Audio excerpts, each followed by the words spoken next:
mənim qızımdır. Amma artıq şeylər yazmayın, xahiş edirəm sizə. Mən uşaqlarımı bura buraxmıram. Ara bir onu mən göstətirəm.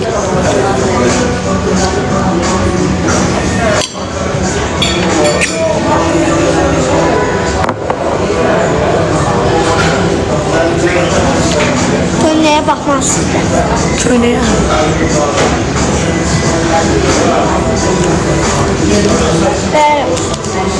Qıraqlara belə açıq olar. Mən özümü bağlayıram. Niyə bağlayırsan ki qıraqlarını? Qıraqlarını köynəyi niyə bağlayırsan? Elə köynəyə. Açıq saçıqdır, köynəyi açıq saçıqdır giyinir.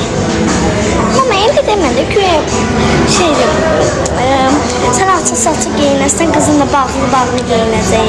Yox, o mənada yox, yəni özü xoşlamır. Yox, giyinsin də özü bilər, atası bilər, qardaşı bilər. Yox, atası bilər. Prosta ki. Sənin köynəyimə baxmaq istəyirlər. Hə, mənim saroçkadır. Necə də altından bu qarı şeyi geyinmədin? Neyim?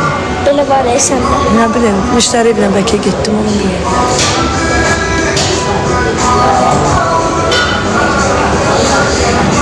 Mən xoşlayıram açıq saçı geyinməyi, plus bunun modelini xoşlanırlar. Aton qoyu. Yox. Onu da yetmişsin. Açıq saçıq nə yayda giyinirəm də, baseyniyə gedəndə, dənizə gedəndə. Amma qışda dinə xoşlamıram. Əyləncə mərkəzində əylənəndə dinə, geyinirəm dinə. Çünki tərliyirəm. Festival çıxartdırdım müəllimə.